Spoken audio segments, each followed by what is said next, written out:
Hey guys, so I wanted to do a video, mainly to show off my Utopia records that I have, but also because I have a love for Todd Rundgren's group Utopia, and I wanted to talk a bit about the individual albums. Forgive me if the light is shining off my glasses in this, but I need them to read the writing. So yeah.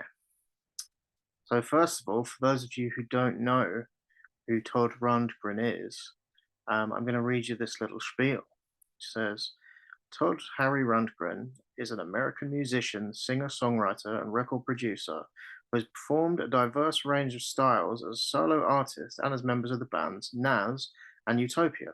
Utopia being the one we're going to focus on today. If we scroll down, we might be able to get his whole discography. I don't know. Could happen. Is it on there? Yeah, look. So we've got a massive list of solo albums, but it actually begins with these three Nas albums here. Oh, look, and they flash up. How brilliant is that? Nas is the debut album by American rock group Nas. So he is, I'm not sure which one he is in that picture. It's really young. He's the one on the left. Um, and then Nas. And then Nas 3. We're not going to talk about his albums today, though. That was kind of where he came from, was those albums. And then he started off with the Runt, and then an album called The Ballad of Todd Rundgren, and the big album that was famous he did was Something Anything, which has I Saw the Light on it, and Hello It's Me, which are two singles that were big for him at the time. He then went really experimental with A Wizard, a True Star, and Todd, because he got into psychedelics and that kind of thing, and then really spiritual with Initiation, and albums like Healing. um, I could say a lot about a lot of his albums, but I wanted to make this a little bit more focused. So I think we'll focus on this right hand side, which is his Utopia album. So around about the time he was getting really experimental with A Wizard, a True Star, and Todd, and into Initiation, he formed a group called Utopia. And Todd Rundgren's Utopia is the debut album by American rock band Utopia. So let's clear. If we click on that one, make it happen. See how quick my internet is. There we go. And that's the cover of the album. Looks like that. I don't actually have this one, but it's very experimental. See if there's anything about it. The band was formed in 1973 by Todd Rundgren, who decided to expand his musical style by moving from pop-oriented rock, which he was largely known for, apart from the two very experimental albums we just discussed, towards progressive rock. So he was getting more into prog, which I think vinyl was made for, to be honest. He assembled a six-piece group that featured three keyboardists and toured as a live act. Most of the album was recorded in the studio, except the opening track, which was recorded live in concert. And the track listing on there, they're just really long songs. Like Utopia itself is a 14-minute sort of epic odyssey. Freak Parade is a cool track, being 10 minutes, as is Freedom Fighters. And then the whole second side is a half an hour song called The Icon. Again, very experimental, sort of early beginnings of this group, Utopia, which isn't what it became later on. So if we go back, hopefully, yes, so it's the same bit. Fantastic. So then he did another live. I also don't have this one, but I have heard it. I've heard obviously both of these. This one, so the record was the band's first fully live album, the first Utopia album to include future mainstays Powell and Wilcox. We should list the members of the band actually. So the mainstays would be obviously Todd himself, who does guitars, vocals, and to be honest, they switch roles a lot of the members of the band, although they have main roles. So say like Roger Powell was like main synthesizer man, but it says also on this like he played trumpet, and they all do vocals as well. That's another important key thing that I really like about Utopia is they all do vocals. Even the drummer has certain songs that he sings while he's playing the drums. So you got Roger Powell on keys, John Willie Wilcox on drums, and he's not there yet, but you will have Kasim Sultan, who becomes a mainstay of the band on bass and also plays other instruments. That's another thing that they do live as well, is they would change instruments sometimes and play different things. So yeah, so where I get into it, where I really started getting into was Ra, which is a concept album that I do have here in my little pile. I can hold it back a bit. There we go. It's Ra. This. Yeah. So Ra is the second studio album, if you don't count another live, because it was a live album.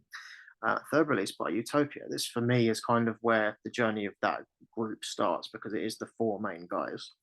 Band leader Todd Rundgren planned on releasing the LP on his own label, Theory Records, as the new four-piece lineup was not signed to Bearsville, which is his main thing. Replete with an elaborate $250,000 stage show featuring a 22-foot tall pyramid and golden sphinx, which took 18 months of prep. Ra was Rundgren's most ambitious live undertaking. Cornerstone of the album and show is Sing Ring and the Glass Guitar, which comprises solos by each member of the band, battling the elements water as drums, wind as bass, fire as keyboards, and earth as guitar. It's basically a long epic story, a little bit like what he did on the first album, where one whole side of the album is one song. Not quite on this, but nearly. So the first side is, again, is this very sort of experimental, proggy kind of stuff.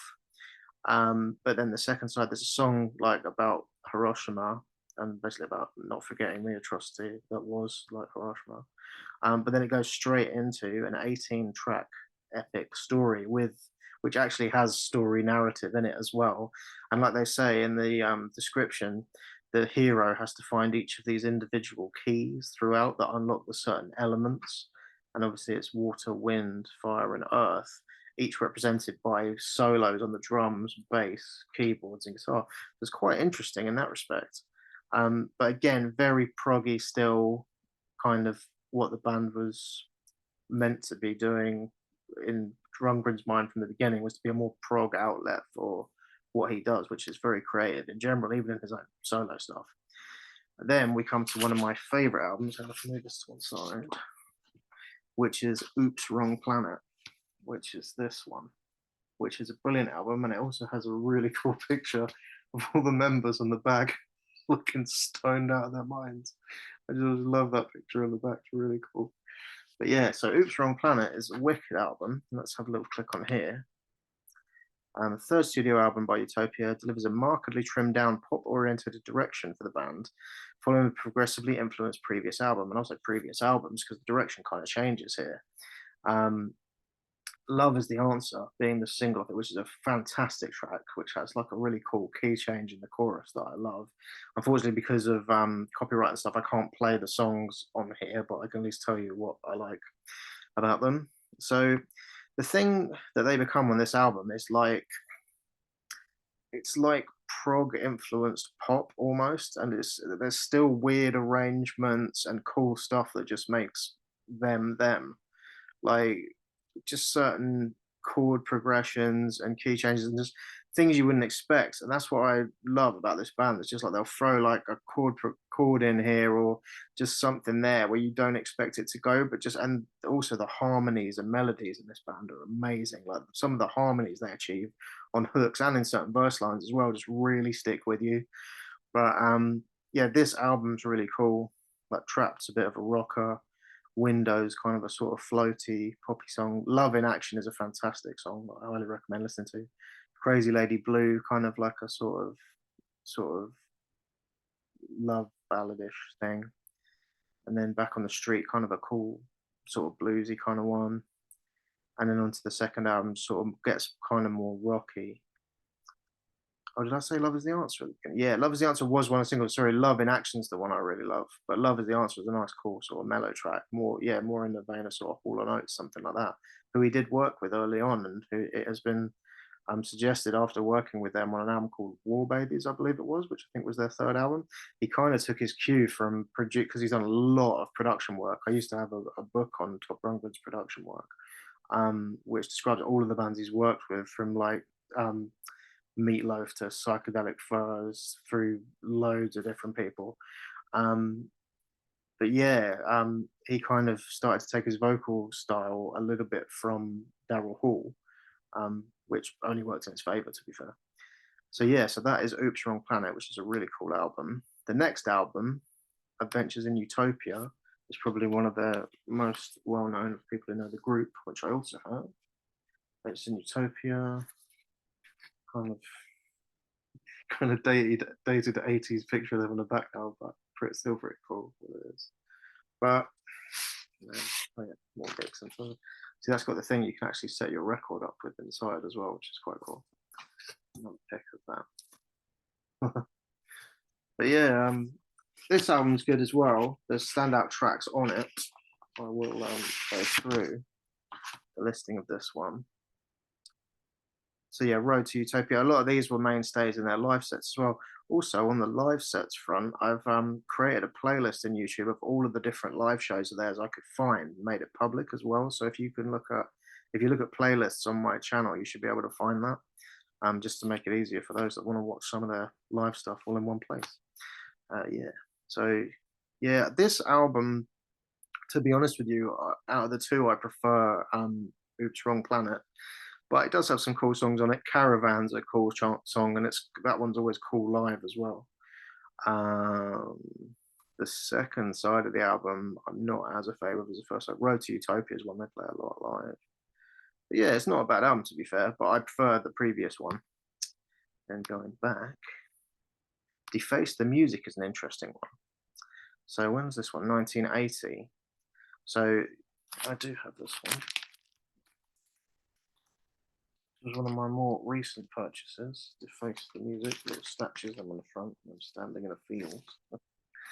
But it's the fifth studio album by the band. The concept of the album was to pay homage to the Beatles specifically and create songs which sounded very similar to the Fab Four's tunes throughout the various stages of their career.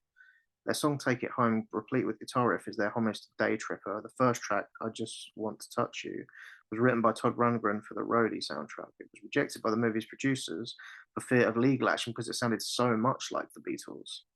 The original pressing was made to look like an early 1960s Beatles release with custom inner sleeve advertising the previous three albums, even down to the way the vinyl was mastered with wide bands of silence between each song. Should be able to show you that as well. Yeah, so the inside they're advertising the other albums in the same way that Beatles albums do. And if I take this out carefully, I don't know if you'll be able to see, but I don't think you'll be able to see. Oh yeah, you kind of can. Really wide grooves between the tracks. So they've even down to that level, they've tried to mimic the Beatles on that one, which is quite a cool touch actually. In terms of the actual musicality itself, of course, it doesn't sound like their other albums because they were trying specifically to emulate the Beatles. But they do achieve that much. They definitely do. So it does sound like a Beatles record. Also, I want to point out actually on the other side with his solo albums, Faithful back in '76 did a similar thing where I know I wasn't going to go too much into his solo stuff on this one. I do have some of his solo records as well. Rundgren explained the motivation of the first side as treating rock music like European classical music, where a piece is always performed in the same way. Rundgren is backed on the album by the other three members of Utopia, Roger Powell on keys, John Siegler on bass, well, at the time it would have been him on bass in Utopia, and John Wilcox on drums. So the first side is dedicated to Faithful, which is named the album, re-recordings of songs from 1966, while side two contains original songs inspired by the music of the same period. So yeah, so he did Happening 10 Years Time Ago by the Yardbirds, Good Vibrations, which is a very close version actually compared to the original. Rain he does, by the Beatles, Most Likely Go Your Way Than Not Go Mine by Bob Dylan, If 6 Was 9 by Hendrix, and Strawberry Fields Forever by the Beatles. But yeah, that was interesting because he'd already done what he did on Deface the Music in this album, and then the second album is all brand new songs, which were quite cool actually. I did like the songs on that album. I've actually ordered, it hasn't come through yet, but I don't know if it lists it here because it was a live album. There's an album he did called Back to the Bars. I can't see it in there now. But that's got some of the songs off of Faithful played live on it and some of the Utopia stuff. So it should link up my Todd and Utopia stuff around about that time, actually, in the 80s. Then the following album, oh, hang on, let me just put that one back in its. Oh, that was that one. They then went on to do an album called Swing to the Right, sixth Utopia album. It followed the Beatles. They call it a parody homage. I don't think it was so much of a parody. I think he was trying to do a homage to them. Swing to the Right moves into hard-edged commentary on corporate raiders, warmongers, political villains, and despicable music industry moguls. There is little in the way of progressive rock on this album, which is limited to its title track. So yeah, this one, Swing to the Right, they're right in saying, is a lot more political in nature and motivation. The cover's quite interesting as well, which I'll read a little bit about in just a moment. Um, Hang on, I think this is going to run out of charge. Let me just find the charge. Let me see what it says. So, recorded in winter 1981 and set for release that June, Bearsville Records was reluctant to release the album because of its political and religious themes. In protest, Utopia took this material on the road for a full year, begging audiences to petition Bearsville record execs to release it. And you can hear some of this stuff in them live ones that I've put in that playlist as well. Even going as far as giving out the phone number and address of the Bearsville Records and instructing audiences to ask for Albert Grossman. For the album cover itself, if I click on there, so you can sort of see here, it's a retouched and tinted reproduction of a well-known photograph taken at a public burning of Beatles records, which took place in August 1966 in the town of Waycross, Georgia, in response to John Lennon's controversial "more popular than Jesus" remark. The photograph, distributed by UPI and printed on front pages of newspapers, including the Savannah Morning News, depicts the burning of the Beatles albums in Waycross in a large bonfire, while in the foreground a boy holds an LP which is about to be thrown into the fire. In the original image, the album the boy holds is a copy of the Beatles' Capitol Records LP, Meet the Beatles. While on the Utopia cover, this has been photographically replaced with an image of the Swing to the Right cover, thereby creating the illusion of an endless regression of the same image. I thought that was quite cool. Yeah, this album's pretty good too. I mean, Swing to the Right, Lysistrata, The Up is a song I really like. Again, gets a bit political, and like For the Love of Money, Fahrenheit 451. One World is one that they play a lot live. They often open with it actually. But that one's pretty cool. But yeah, that's that album. And then we get into the latter part of their career albums. Actually, I really dig. Utopia's self-titled album. I don't have this one yet, but I do plan on adding it to the collection at some point. Second of two self-titled albums by Robert Utopia, other being the original one, Todd Rundgren's Utopia. So for this one, Kasim Sultan, the bassist, leaves for a bit to take on a solo career, which I haven't heard much of actually. I'd be interested to check out some of that. So Doug Howard from the band Touch was brought on bass. Howard co-wrote two of the songs on the album, Feet Don't Fail Me Now, and I'm Looking at You, But I'm Talking to Myself. These songs are credited to Utopia and Doug Howard on the finished album. Howard stepped aside when Sultan decided to return and had no further involvement in the group, not featured in the main cover photo, hence Kasim Sultan being on there. But yeah, there's some cool tracks on here actually. Libertine, Bad Little Actress, Feet Don't Fail Me Now are cool songs I really like. Neck on Up's alright. Second side, Hammer in My Heart's quite cool. Burn 3 Times was a cool track. What is his name again? The Roger Powell, the keyboardist, sings that one. That one's really cool. There Goes My Inspiration. There's also a version with a bonus EP, but the tracks kind of sound like just more basic stripped down rock than 5 tracks that are on that, because I've listened to it elsewhere, but I would like to add that to the collection at some point.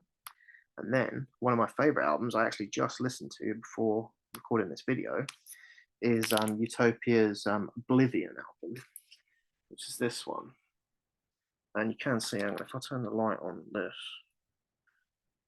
it's got some cool sort of pattern on this where you can't actually see much until you light it up. I don't know if you can see that or if that's making it worse.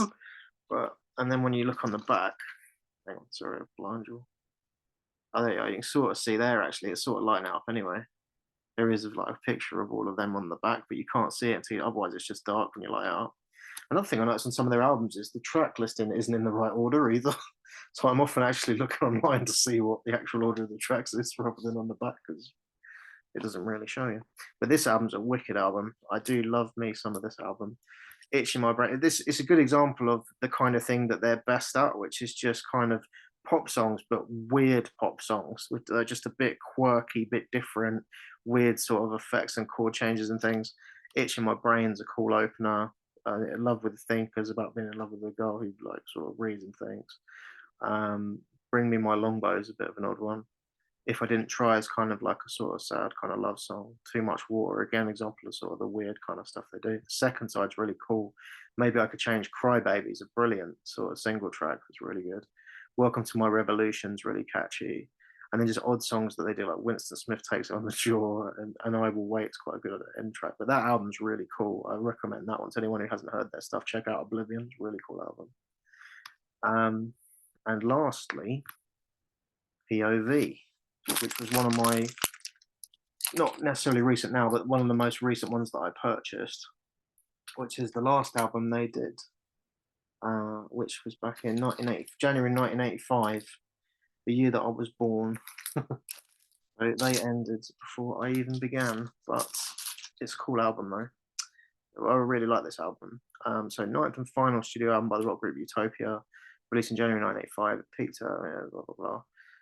Except for a live 1992 reunion album, this was the last album released by Utopia and Rundgren's final studio work under Utopia banner. The ambiguous acronym title is given 4 possible explanations on the back cover of the album, standing variously for Price of Victory, Pillar of Virtue, Point of View, and Persistence of Vision. Which it does actually have under each. You can't really see because this keeps lighting it up because of the screen, but it's kind of a cool image of each of them. It's meant to look like sort of early PC as well, the way it's sort of looking. He was really interested in technology, and some of the albums he did in the 90s really went into like using a sort of new tech and stuff to make music. What else have we got here? The album layout also reflects Rundgren's interest in computers and information technology, and incorporates elements adapted from the window design used in the Apple Macintosh operating system of the mid-1980s. The music continues in the contemporary pop vein of the previous album. It does, but I'd say it goes even stronger. I'd say this is one of their strongest albums, I think, POV, because it's just really like they'd really become what they were by this album, and then just disbanded on a high, which is probably a good note to go out on, really. But yeah, some great songs. This Play This Game style. It feels like an 80s album, but like 80s sort of pop at its best.